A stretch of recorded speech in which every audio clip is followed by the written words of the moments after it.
నమస్తే శ్రీమాత్రే నమః శ్రీ గురుభ్యో నమః. మే నెల 4వ తారీఖు 2025 ఆదివారం నాటి దిన ఫలితాలలో పంచాంగం ప్రకారము శ్రీ విశ్వావసునామ సంవత్సరము ఉత్తరాయణం వసంత ఋతువు వైశాఖ మాసం శుక్లపక్షం నాటి సూర్యోదయ సమయము తెల్లవారుజామున 5:52 సూర్యాస్తమ సమయం సాయంత్రం 6:33.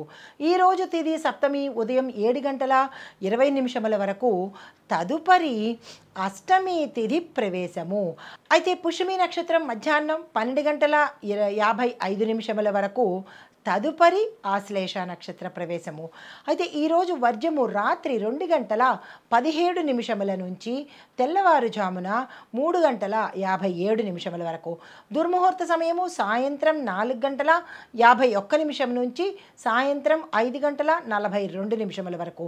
రాహుకాల సమయం సాయంత్రం 4:58 నుంచి సాయంత్రం 6:33 వరకు. అయితే యమగండ కాలము మధ్యాహ్నం 12:13 నుంచి మధ్యాహ్నం 1:48 వరకు.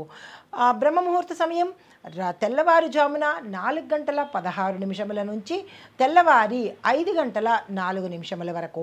అమృత గడియలు ఉదయం 6:23 నుంచి ఉదయం 8 గంటల వరకు.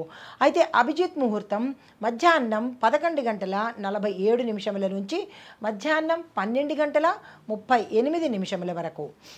అయితే తదుపరి రాశి కర్కాటక రాశి. ఈ రాశి వల్ల ఉండే విద్యార్థులకు సాంకేతిక విద్యలో మంచి అభివృద్ధి సాధిస్తారు. తరువాత విదేశాలు వెళ్ళాలన్న మీ కోరిక నెరవేరే అవకాశం కనబడుతోంది. వ్యాపారస్తులకు చూసుకున్నట్టయితే విదేశాలకు సంబంధించిన వ్యాపారాలు ఎవరైనా కొత్తగా ప్రారంభించాలి అన్న ఆలోచన కనుక ఉంటే తక్షణమే ఈరోజే దానికి తగ్గ ప్రయత్నాలు చేసుకోండి. ఆరోగ్యపరంగా చూసుకున్నట్టయితే గ్యాస్ట్రిక్ సమస్యలు, కడుపుకు సంబంధించిన సమస్యలు, జీర్ణ వ్యవస్థకు సంబంధించిన సమస్యలు కూడా వచ్చే అవకాశం కనబడుతోంది. కొంతమందికి ఆపరేషన్స్ అయ్యే అవకాశం కనబడుతోంది. జాగ్రత్తలు తీసుకోండి. కుటుంబపరంగా చూసుకున్నట్టయితే పెద్దల అభిప్రాయానికి, పెద్దల నిర్ణయానికి తలవొగ్గవలసిన సమయము. వ్యతిరేకించి మాట్లాడితే నష్టపోయేది మీరే. జాగ్రత్తలు తీసుకోండి. అయితే మీకు చెప్పదగిన పరిహారము, నవగ్రహ ఆలయంలో చంద్రుణ్ణి దర్శించి చంద్రగ్రహానికి సంబంధించిన 1 కేజీ బియ్యం కానీ లేదా పాలు కానీ దానంగా ఇచ్చుకున్నట్టయితే కొంత ఉపశమనం కలిగే అవకాశం కనబడుతోంది. తదుపరి రాశి సింహరాశి. ఈ రాశిలో ఉండే విద్యార్థులకు పోటీ పరీక్షల్లో మీరు చక్కని ర్యాంకు సాధిస్తారు, సక్సెస్ సాధిస్తారు.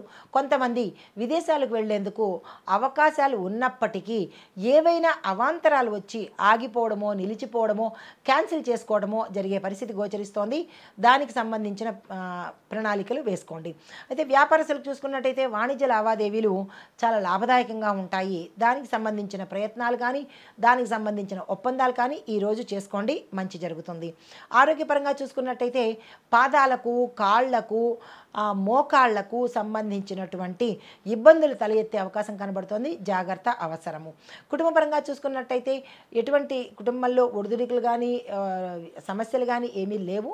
శాంతియుత వాతావరణం ఉన్నది. అయినప్పటికీ పెద్దల ఏదైనా నిర్ణయం తీసుకోవాలంటే మీ యొక్క పెద్దల సలహా తప్పనిసరిగా తీసుకోండి.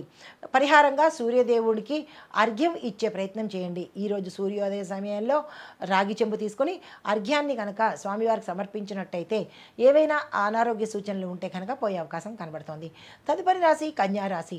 ఈ రాశిలో ఉండే విద్యార్థులకు మీ యొక్క యాక్టివ్నెస్లో కొంచెం చురుకుదనం పెంచాలి. అంటే ఇన్యాక్టివ్గా ఉండడము, డల్గా ఉండడము, శ్రద్ధ లేకపోవడము ఇలాంటివన్నీ గోచరిస్తున్నాయి.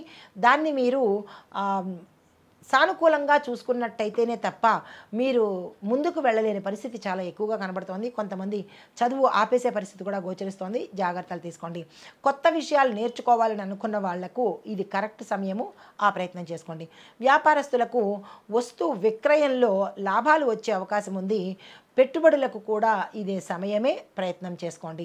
ఆరోగ్యపరంగా చూసుకున్నట్టయితే చర్మ సంబంధిత సమస్యలు, తీవ్రమైన రుగ్మతలు, ర్యాషెస్, పొక్కుళ్ళు, తర్వాత చర్మం చిట్లిపోవడము, చర్మం మీద ఇన్ఫెక్షన్స్ సోకడము ఇలాంటివి చర్మ సంబంధిత ఇబ్బందులు చాలా చాలా ఎక్కువగా కనిపిస్తున్నాయి. గతంలో ఉన్నవాళ్ళు తప్పనిసరిగా డాక్టర్ పర్యవేక్షణ ఈ సమయంలో తీసుకోండి. అయితే కుటుంబపరంగా చూసినట్టయితే కనుక కుటుంబంలో సానుకూలమైన ఫలితాలు కనబడుతున్నాయి. అన్యోన్యమైన వాతావరణం ఉంది. ఎటువంటి ఇబ్బందులు కుటుంబంలో ఈ రోజు కనిపించడం లేదు. అయితే మీకు చెప్పదగిన పరిహారము దుర్గా అమ్మవారి ఆలయ సందర్శనం చేసుకోండి. అమ్మవారికి సంబంధించిన పూజ కానీ లేదా స్తోత్ర పారాయణ కానీ ఇలాంటివి ఏమైనా చేసుకున్నట్టయితే సానుకూలమైన ఫలితాలు పొందే అవకాశం కనబడుతోంది.